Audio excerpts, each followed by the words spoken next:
예, 링컨의 마크입니다. 오늘은 제가 폭스콘이라는 회사에 대해서 조금 더 설명을 드리려고 그러는데, 오늘 이제 스타트 시간에 그 LG화학 이번에 인턴 보는 친구들이 있어서 그 회사하고도 많이 좀 연관성이 있어서 이 회사를 좀 설명을 드리려고 그러는데, 예전에 제가 이제 잠깐 한번 설명을 드렸었는데, 이제 폭스콘이라는 회사가 이제 그 흥하그룹이라고 그 그룹 산하에 있는 거거든요. 그러니까 삼성그룹 내에 삼성전자가 있듯이 이제 흥하그룹 내에 제일 큰 계열사죠, 폭스콘이라는 회사가.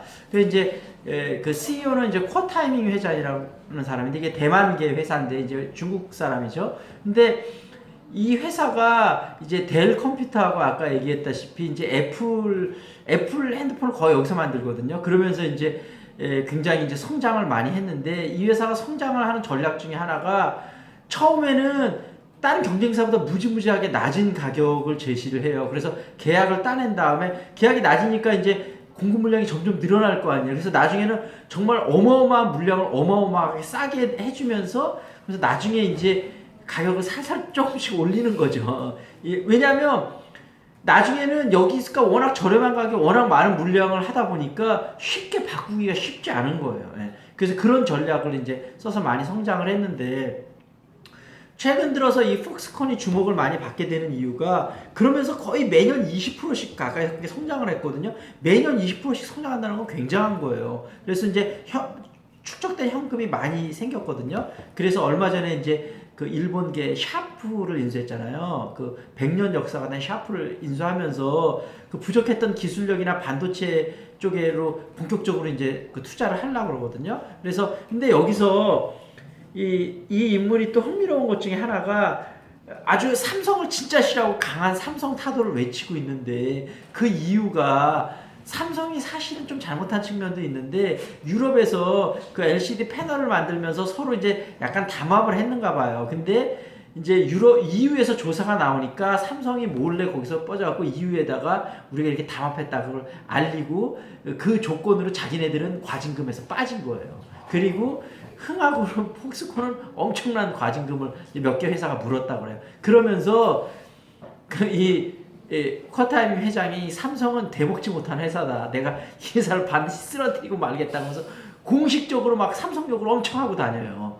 근데 그러면서 또 SK그룹하고 최태원 회장하고 되게 친하다고 하더라고요, 커타. 그러니까 삼성이랑 공통점이 있는 거죠. 그리고 이 사람이 또 요즘 주목을 많이 받게 되는 이유 중에 하나가, 누구하고 되게 친하냐 하면 그 중국 그 알리바바의 마윈 회장하고, 그 다음에 그 손정희 회장 있잖아요, 소프트뱅크 제일 급파 3세거든요. 일본에서 그 유니클로 회장하고 부호 1, 2위를 다투고 있거든요. 그래서 이 손정희 회장은 뭐 아시다시피 그 야후 투자를 통해서 야후에 300억을 투자해서 2,000배 수익을 거두고, 알리바바에 200억을 투자해서 4,000배 수익을 거둔 전설적인 인물인데, 이 소프트뱅크는 우리나라로 치면 SK텔레콤 같이 일본에서 가장 큰 통신회사거든요. 그리고 여러 가지 IT 분야에 투자를 많이 하고 있는데, 이 세 명이 굉장히 친해요. 그래갖고 지금 예를 들면 인공 로봇 같은 거를 만들어서 그 로봇 디자인이나 그 이제 설계 같은 거는 지금 소프트뱅크에서 하고, 제작은 폭스콘에서 하고, 판매는 알리바바라고,